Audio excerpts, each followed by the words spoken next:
Hello, welcome to Chicago This Week. I'm Julia O'Leary. Thanks for tuning in. Chicago will be hosting the Democratic National Convention in 2024. The city has hosted 25 national conventions in total, and this will be the 12th for the DNC. This week, the Chicago Fire Department mourned the loss of two of their own who died in the line of duty. Lieutenant John Torek and firefighter Jermaine Pelt were laid to rest this week. We have live team coverage of that story. Kennedy Chase has details on how the department is finding comfort. But we begin with Raylan Lee, who's live with more on who these firefighters were. This is such a tragic week for the department, Raylan. Yes, Julia, the Chicago Fire Department is still in shock after the loss of two firefighters 2 days in a row. But these men were more than just great firefighters, a part of the CFD. When you hear the sound of these sirens, men and women are on their way to put their lives on the line for people they do not know and serve those in need, with the possibility that some may not make it back home. The Chicago Fire Department is grieving the loss of two firefighters in 2 days this past week. Lieutenant John Torek has been a part of the Chicago Fire Department since 1997. He lost his life while trying to battle a high-rise fire on North Lakeshore Drive.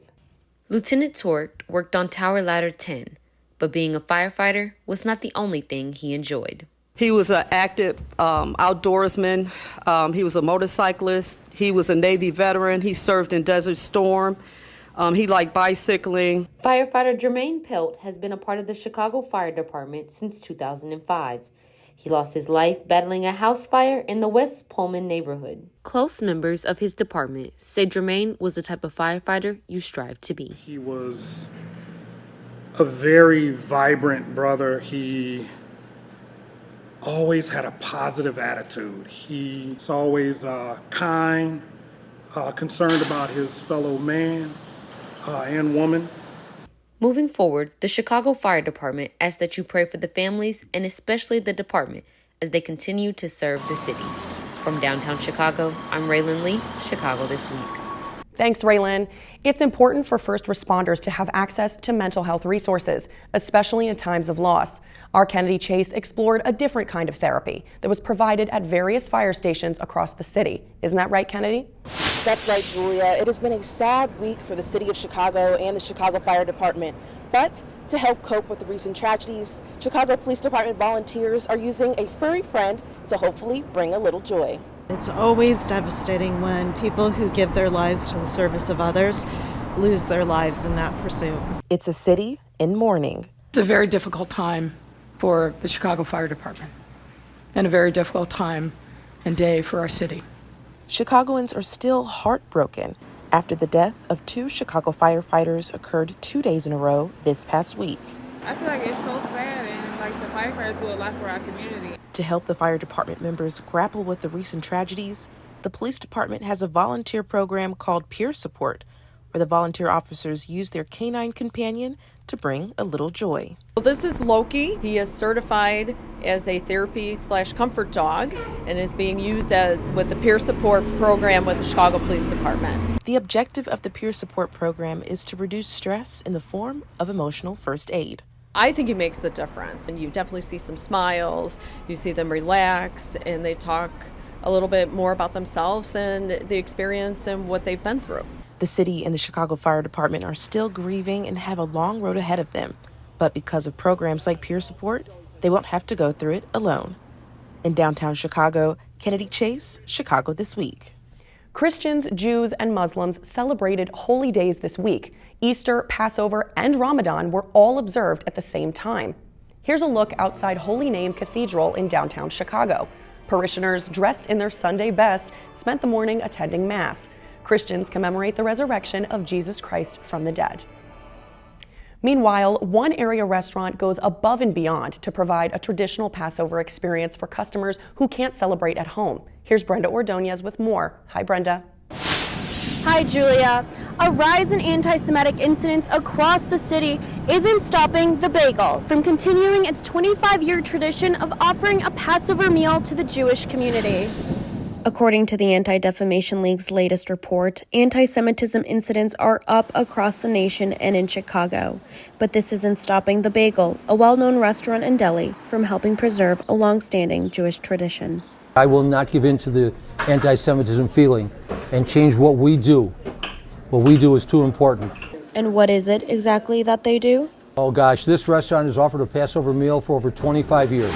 And this way they can have a complete meal from start to finish, from an appetizer all the way through a dessert, and adhere to all the rules of Passover. For the Bagel regular Joel Gerber, these Passover meals do not only keep the Jewish tradition alive, but they also keep alive the memories of loved ones. It actually reminds me of my grandmother's cooking and my mother's cooking. So we come here just to have the Jewish comfort food. Items included in the Passover menu range from carrot, sweet potato, and prune zimis, oven-baked matzah dressing, and many other traditional dishes. Barsky says this time of year is typically very busy for the restaurant. Well, we serve about 2,000 meals during that time, somewhere between 2,000 and 2,500. And we have a lot left over because I refuse to run out. Anybody from this community who wants the traditional food, I want them to know there's a place to get it. The limited-time Passover menu ran from April 5th through April 13th, with the promise that it will be back again next year. In Lakeview, I'm Brenda Ordonez, Chicago This Week. Thank you, Brenda. For many people, the past week was more about the Easter bunny, Easter eggs, and Easter candy, but all that costs money. Hayes Owens introduces us to a mom who went above and beyond to make Easter special for her community. Hey there, Hayes. Hi, Julia. I traveled to the south side of Chicago, where one mom decided to fight violence with community activities and positivity. Here's more. It was a sunny Saturday afternoon at Westcott Elementary, a community Easter egg hunt extravaganza for all, and one mom made it all possible. Excited to have community Easter egg hunt. We had over 500 eggs, Easter bunny, food, just different stuff in the community. There's so much going on in our community, so I just thought I'd bring something back for people that really can't, afford it, or, families that couldn't do it this year. Auburn Gresham has appeared in the news frequently this year for numerous shootings. According to the City of Chicago's official violence data tracker, last year there were a total of 22 fatal shootings in the 17th Ward. This year there have been 9 fatal shootings, making this ward's fatal shootings be up by 80% this year. Despite these numbers, community parents remain hopeful that positive change will come. Events like this are good because you need to give the kids something to do, have them come out, be more active, meet other kids, and being able to do different things. Danielle shared that she and a few more moms are already planning the next event, a 4th of July barbecue and firework feast. From downtown Chicago, I'm Hayes Owens, Chicago This Week. Thank you, Hayes. You've probably heard of the term food desert. It's an area that doesn't have access to nutritious and affordable food. It's a neighborhood where the closest grocery store requires a car, a bus, or a train to get to. Mia Bearden visited a pop-up aimed at fixing that problem. Right, Mia? Thanks, Julia. This community-led grocery store pop-up opened in West Garfield Park to help with this issue. I spoke to organizers and community members on its impact. We were going up and down the streets, talking to everybody, going inside the businesses. I spoke to wellness coordinator Angela Taylor. She says her mission is to make sure her community has food security. We collected ourselves together across these communities to have a conversation with these owners to figure out how can we collaborate, how can we compromise, and how can we come together for the greater good of us all. It doesn't do us any good to have a grocery store in the community that nobody in the community is going to shop at. That's a failure for us and a failure for them. Looks like Taylor got her wish. People in the community bought plenty of items from the pop-up and expressed to me if their needs were met. I looked to my right, I looked to my left. I saw all the fresh fruits and fresh vegetables and herbs and spices, and it caught my eye. I stay right in the neighborhood, walking distance. I don't have to catch no bus. I don't have to look at all that grocery. So I got my potatoes, and this is the place to be. I got seasoning, just about everything I needed. I got some breakfast, food for breakfast. This for all my needs. That's what I was looking for. Taylor says collaboration is what is needed to help other communities struggling with food security. Not one organization, not one individual, not one entity can post itself up and meet the needs of everybody. From our homeless population, our senior population, our youth population, and our family. This is what community is, and we need to focus on making sure that their food security needs are met. The pop-up will remain open through the month of April in West Garfield Park. Mia Bearden, Chicago This Week. Thanks, Mia. While parts of the city are tackling food insecurity, others are tackling food waste. According to the EPA, composting wasted food can significantly reduce methane emissions, eliminate the need for chemical fertilizers, and so much more. Demita Menezes shows us why Chicago is launching a composting pilot program. Chicago is finally taking its first step into composting. This is a Knox box system for composting. The city announced the launch of the pilot program back in November and is now ready to begin accepting food scraps from a limited number of interested participants. The program is being implemented in 6 community gardens throughout the city. We are trying to see how we can divert food scraps and compost them and keep that out of landfill. Chicago is trailing behind other cities in the country to offer municipal composting. San Francisco, Seattle, Portland, Boulder, and Austin all offer composting services to residents and businesses. According to the Waste Characterization and Generation Update report, 20% of waste in Chicago comes from food being thrown into landfills. If you put it into a landfill, it's not really going to do anything. Where here, it can be working to help the garden and the environment, and it's natural too. The city has partnered with NeighborSpace to create these compost bins that are being managed by volunteers in the gardens, and the program is being evaluated by DePaul University's Steen Center. The goal is to see how we can effectively have a community garden composting program that receives kitchen scraps from neighbors. If you are interested and live in the neighborhood where one of these 6 gardens are located, you can sign up to drop off your food scraps and begin reducing your CO2 emissions. In Pilsen, I'm Demita Menezes, Chicago This Week.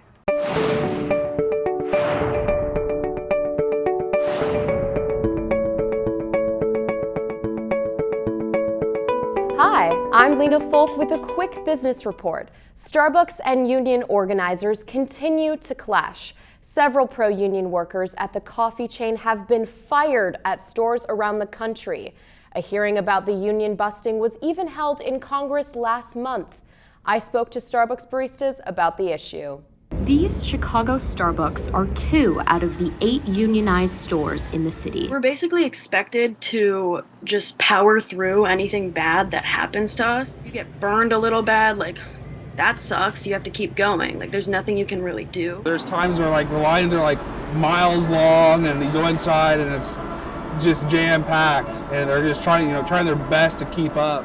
In a public statement, Starbucks said, "While Starbucks respects the free choice of our partners, we firmly believe that our work environment, coupled with our outstanding compensation and benefits, make unions unnecessary at Starbucks." Starbucks kind of prides themselves on the amount of benefits they give, but most of the people that work at these stores are college students or part-time. Not a lot of them are full-time, which means I can't work 20 hours a week, so I'm not getting any of these benefits that they're so proud of. Part of me is scared to talk about some of this stuff because I'm scared of repercussions. I feel that just speaks for itself. I actually got terminated, but the reason why I got terminated, I believe, was because of favoritism as well as racial issues. We're the smile on these people's faces. We're the ones making the drinks, and I feel without baristas, there wouldn't be no Starbucks. Switching now to a national restaurant teaming up with a local sports team. Abby Buston is outside of ChickfilA right now. The better the Cubs do, the more free food fans get. Isn't that right, Abby? Yes, Lena. Ever wonder what it's like to mix peanuts and a Chicago Cubs win? Well, this season it looks a whole lot like a chicken sandwich. Check it out. A day at the baseball field is like none other for Chicago Cubs fans. There's cheering, dancing, hot dogs, and more. But this season just got a whole lot yummier. I just got my free samples for Chick-fil-A because the Cubs won. Cubs fans can score a free Chick-fil-A sandwich when the Cubs win at home, only at the newest Chick-fil-A in Wrigleyville. And while this Chick-fil-A has only been open for about a week, Fans are already taking advantage of this offer. Very excited. The first thing that I thought when they won, the Cubs won, I went straight to ChickfilA and I got my sandwich. It was pretty good. It was hot already. Like, it was in a pack, so it was hot. Like, my mouth was, ooh. I'm so excited. They got the best chicken. Yeah. Cubs and Chick-fil-A fans have more than 70 opportunities left to celebrate a win and snag a chicken sandwich, now through September. From Wrigleyville, I'm Abby Buston, Chicago This Week. Thanks for that, Abby. I think I'm gonna have to hang out near Wrigleyville around lunchtime next game and hope for the best.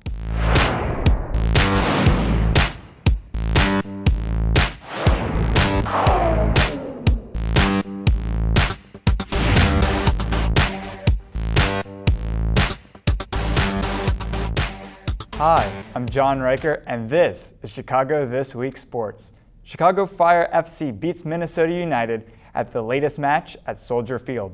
Fire goalie Chris Brady helped the team by making 5 saves. I talked to him about the win after the game.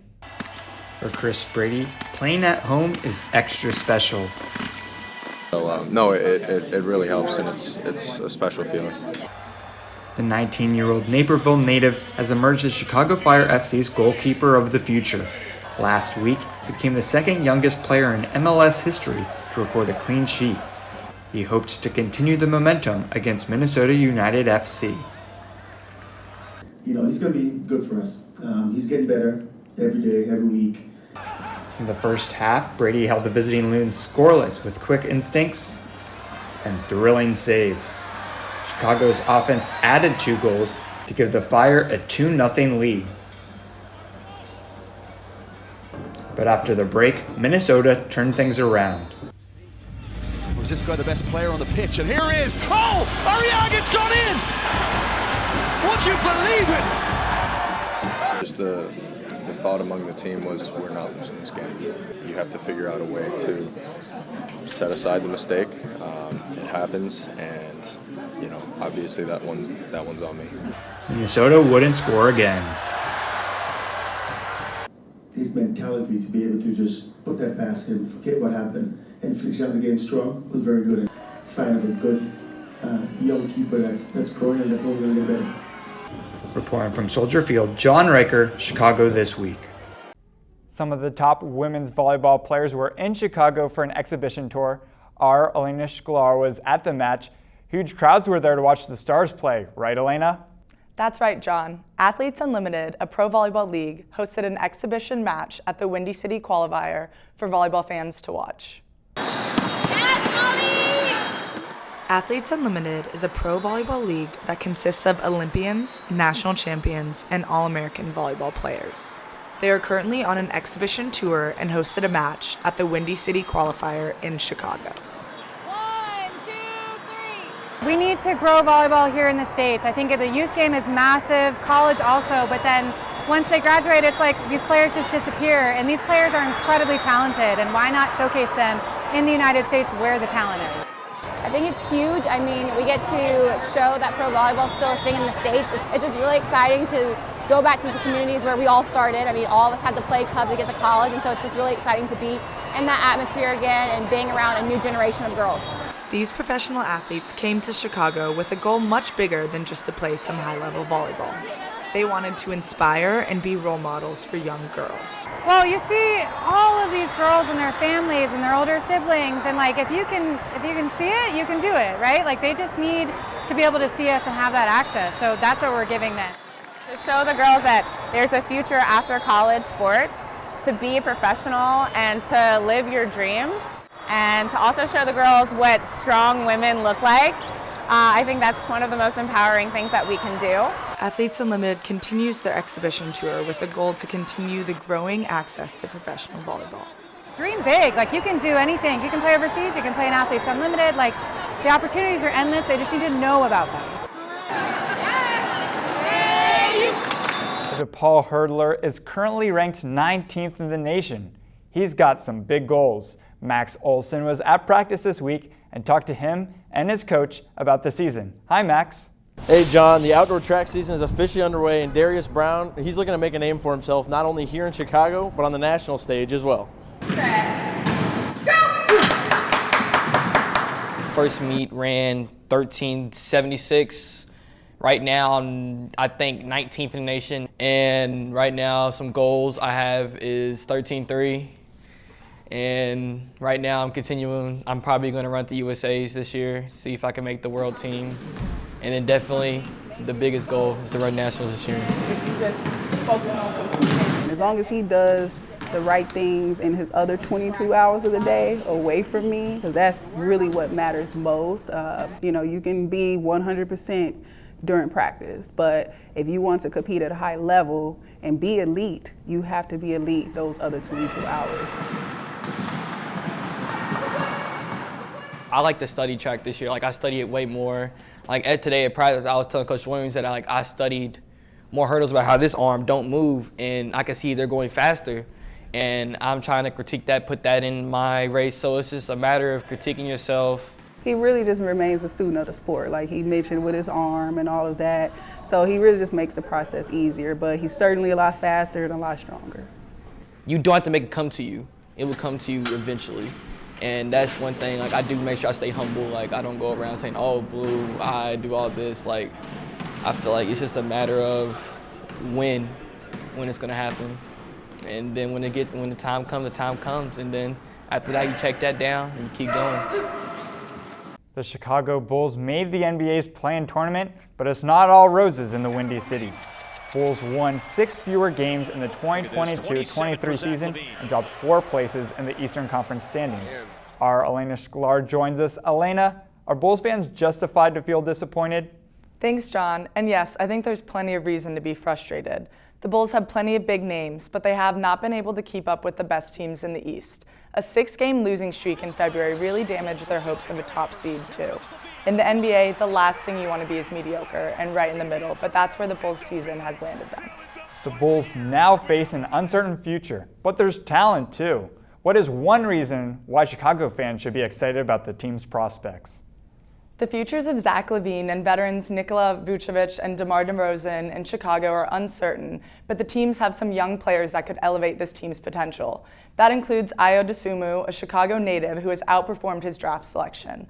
The Bulls also had one of the league's best defenses and should continue to be a tough test for opponents. Thanks, Elena.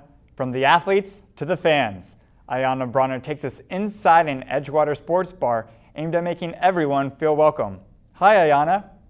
Hi, John. Whiskey Girl Tavern opened in 2022 in a neighborhood lacking women's sports, good cocktails, and a welcoming, diverse environment. Owners Christina and Heather Roberts named the bar and restaurant after one of their twin Bernedoodles whiskey. Described as a community and destination bar for everyone, it's also a hub for sports viewing. I think women's sports are really underrepresented, and when people think about a sports bar, they just automatically associate it with men's sports. And so I think that our bar has really provided a space for the women and non-binary community to come and have a space to celebrate like their sports leagues. And what makes customers want to come back is the staff. We've got a great staff and the drinks. Fresh juices, make everything in-house, the cordials, the syrups, and all things like that. But I think it's genuinely the staff. There's just such a feel of family to it that I've had people tell me that drinks taste better here. From trivia night to live music to karaoke night, the venue makes sure to read the room. We just had a ton of sports events, like events around the college women's basketball championship that happened, like the Final Four, we threw a big party. Final 2 round, we threw a big party, and it was awesome. Thanks, Ayanna. For the second year in a row, the Queer Art Party Market supported local artists by putting their work on display. The art show / party was a 2-day event, and our Ophelia Deng was there. How was it, Ophelia? It was wonderful, Julia. Queer Art Party attracts hundreds of people, even from outside the states, to support queer artists in Chicago and connect with their community. Let's check it out. Art, music, flowers, and a bar. This queer art party fills the space with joy and people, both inside and out.